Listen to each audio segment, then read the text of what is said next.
Hi guys, Brittany here with Britt's Hobby Shop, and today we're going to be covering some $1 bills. I'm going to show you what all these $1 bills have in common. So let's get into the video. Okay guys, so as you can see, if you take a close look at all of these serial numbers, they all have one thing in common. And that is, guys, that there's only 3 numbers in the serial numbers. And you know what that's called? That's called a trinary bill.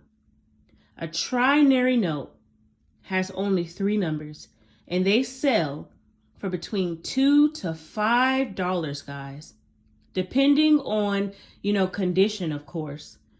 But check your dollar bills, because if you have a serial number with 3 numbers in it, you can get $5 if it's in mint condition. And that's a steal if you ask me. So I hope you enjoyed this video. Don't forget to like, comment, and subscribe. And I'll see you guys next time. Peace.